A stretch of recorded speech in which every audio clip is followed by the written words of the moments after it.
बिरजू एक शुद्ध शाकाहारी ढाबा चलाता था। पहले वो ढाबा उसके पिता मोहन चलाते थे और बहुत सारे लोग ढाबे पर खाने के लिए आते थे। वहां से 5 मिनट की दूरी पर एक बहुत बड़ा शिव मंदिर था। लोग मंदिर में पूजा के बाद ढाबे पर खाने के लिए आते थे। अरे मोहन भाई, रोटी और भिंडी मसाला देना। हाँ मालिक, बैठ तो जाइए, स्पेशल भिंडी मसाला दे रहा हूँ, रोटी के साथ मस्त लगेगा। पता है भाई, तुम्हारे भिंडी मसाले के लिए तो आता हूँ यहाँ। क्या भिंडी बनाते हो तुम? बिरजू तब छोटा था और ढाबा चलाने में अपने पिता की मदद करता था, लेकिन बिरजू को खाना बनाने का कोई शौक नहीं था। उसे मिट्टी से खेलना पसंद था। वो पत्थर से घर बनाता था। उस वजह से मोहन उसे डांटता भी था। उसके बाद बहुत दिन बीत गए। बिरजू बड़ा हो गया। मोहन बीमार पड़ गया। बिरजू की शादी हो गई और उसको एक बेटा भी हो गया। उसका बेटा 10 साल का हुआ तब मोहन का देहांत हो गया। जाने से पहले मोहन ने बिरजू से कहा, बेटा बिरजू, वो ढाबा मेरी जान है, उसे बंद मत होने देना। आप चिंता मत कीजिए पिताजी, आपका ढाबा कभी बंद नहीं होगा, ये मेरा वादा है। और उसके बाद मोहन ने आखिरी सांस ले ली। अपने मरते हुए पिता से बिरजू ने वादा कर दिया था। अब उसे वादा निभाना ही था। लेकिन उसे एक चीज ठीक से नहीं आती थी और वो है खाना बनाना। ढाबे पर लोग खाना खाने के लिए तो आते हैं, लेकिन बिरजू के हाथ में वो बात नहीं थी। बिरजू भाई, बड़ा दुख हुआ मोहन भाई के बारे में सुनकर। अब क्या ही कर सकते हैं, रोटी और भिंडी मसाला देना 1 प्लेट। हाँ मालिक, मैं अभी लाता हूँ। बिरजू रोटी और भिंडी मसाला लाकर उस आदमी के सामने रख देता है, लेकिन खाते ही उस आदमी का मुंह बन गया। अरे ये क्या है, इस भिंडी मसाले में तो टेस्ट ही नहीं है। किसने बनाया है ये? जी मैंने बनाया है। क्या यार बिरजू भाई, इस भिंडी मसाले में वो बात ही नहीं है। अपने बाप से कुछ भी नहीं सीखा क्या? अब मैं यहाँ कभी नहीं आऊंगा। अरे रुक जाइए मालिक। लेकिन वो आदमी नहीं रुका।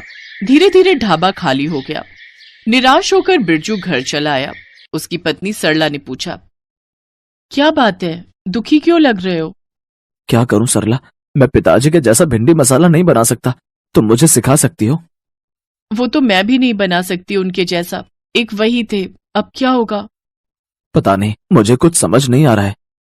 लेकिन बिरजू की जाने दुश्मन राघव को बहुत कुछ समझ आ रहा था। राघव बिरजू का चचेरा भाई था। राघव ने जैसे ही देखा कि सब लोग बिरजू का ढाबा छोड़कर जा रहे हैं, वैसे ही उसने अपने पिता को ये बात बता दी। मनोहर बहुत खुश हुआ। वाह बेटा वाह, क्या खुशखबरी लाया है तू। अब बारी है उन्हें मजा चखाने की। अब हम उसी के ढाबे के सामने हमारा रेस्टोरेंट बनाएंगे। रेस्टोरेंट बनाएंगे? लेकिन कैसे? हमारे पास तो पैसे ही नहीं है। पैसे उधार लेंगे और रेस्टोरेंट नहीं चला तो चलेगा कैसे? नहीं, हम स्वादिष्ट खाना जो बनाएंगे, हम बनाएंगे बेस्ट भिंडी मसाला। कैसे पापा? मोहन चाचा जैसा भिंडी मसाला बनाना ना तो आपको आता है और ना ही मुझे। टेस्ट कैसे आएगा? मेरे पास एक प्लान है। राघव ने अगले ही दिन बहुत सारे लोगों से कर्जा ले लिया और अगले ही दिन से रेस्टोरेंट बनाने का काम शुरू हो गया। बिरजू ने अपनी पत्नी से कहा, मर गए, राघव और मनोहर चाचा रेस्टोरेंट बना रहे हैं। अब तो मेरे ढाबे पर कोई नहीं आएगा। 1 महीने के अंदर रेस्टोरेंट बनकर तैयार हो गया और राघव ने बाहर लिख दिया कि यहाँ बेस्ट भिंडी मसाला मिलता है। नया साफ सुथरा रेस्टोरेंट देखकर लोग वहां जाने लगे। कुछ ही दिनों के अंदर सब लोग उसी रेस्टोरेंट में जाकर खाने लगे। जो बचे खुचे लोग ढाबे पर आते भी थे, वो भी जाते वक्त बिरजू को 2-4 बातें सुनाकर जाते थे। अब बिरजू कैसे कहता कि उसे खाना बनाने का कभी कोई मन ही नहीं था। उसे तो पत्थरों से खेलना पसंद था। अब ये बात वो बोलने जाएगा तो लोग उसे पत्थर से ही मारेंगे। इसीलिए बिरजू चुप रहता और लोगों की बातें सुन लेता। धीरे धीरे उसके ढाबे पर लोगों ने आना बंद ही कर दिया। स्कूल में फीस न देने की वजह से उसके बेटे को स्कूल से निकाल दिया गया। घर में 2 वक्त चावल और साग बनने लगा। एक रात को बिरजू रो पड़ा। सब कुछ खत्म हो गया सरला, मैं अपना वादा नहीं निभा पाया। पिताजी मुझे कभी माफ नहीं करेंगे। ऐसा मत कहो, लेकिन मुझे एक बात समझ नहीं आ रही है। राघव इतना अच्छा खाना बना कैसे रहा है? टेस्ट कहाँ से ला रहा है वो? पता नहीं, सीखा होगा कहीं से। ये दोनों बाप बेटे सीखने वालों में से नहीं है। ये दोनों तो चोर लफंगे धोखेबाज हैं। मुझे लगता है कि ये दोनों मिलकर कुछ गलत काम तो कर रहे हैं। ठीक है, मैं देखता हूँ। अगले दिन सुबह सुबह उठकर वो बाहर चला गया और उसका शक सही निकला। राघव कहीं जा रहा है। बिरजू ने उसका पीछा किया। राघव चुपके चुपके कसाई के पास गया और मटन की चर्बी खरीदी। मैंने सही पकड़ा था।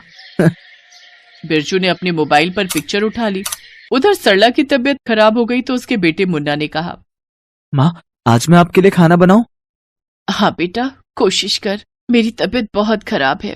मुन्ना रसोई गया और सामने भिंडी पड़ी थी। मुन्ना ने भिंडी मसाला बनाया उधर मटन चर्बी वाली पिक्चर निकालकर बिरजू ने रेस्टोरेंट के बाहर चिपका दी। लोगों ने देखा और वो सब गुस्से से लाल हो गए। लोगों ने मनोहर और राघव को बहुत मारा और फिर उसे पुलिस के हवाले कर दिया। बिरजू खुश होकर घर लौटा और सरला को सब कुछ कहा। बहुत अच्छी बात है, लेकिन अब क्या होगा? हमारा ढाबा भी कैसे चलेगा? लीजिए भिंडी मसाला खाइए, मैंने बनाया है। बिरजू और सरला ने भिंडी मसाला खाया और उन दोनों की बोलती बंद हो गई। मुन्ना बेटा, तू तो बिल्कुल अपने दादाजी जैसा भिंडी मसाला बनाता है। सच? हाँ बेटा, तुझे तेरे दादाजी का टैलेंट मिला है। मुझे आज खाना बनाकर बहुत अच्छा लगा। मैं खाना ही बनाना चाहता हूँ। वाह बेटा, रुक जा, मुझे एक आइडिया आया है। मैं पत्थरों को भिंडी के शेप में काटकर हरा रंग करता हूँ और उन भिंडियों से ढाबा बनाता हूँ। लोगों को देखकर ही लगेगा कि ये शुद्ध शाकाहारी ढाबा है। वाह पापा, हम दोनों बाप बेटा मिलकर भिंडी ढाबा चलाएंगे। और फिर क्या था, बिरजू ने पत्थर की भिंडियों से ढाबा बनाया और ढाबा चल पड़ा। मुन्ना खाना बनाने लगा और बिरजू बाकी काम संभालने लगा। ऐसे ही बाप बेटा मिलकर मोहन का भिंडी ढाबा चलाने लगे और खुशी खुशी रहने लगे।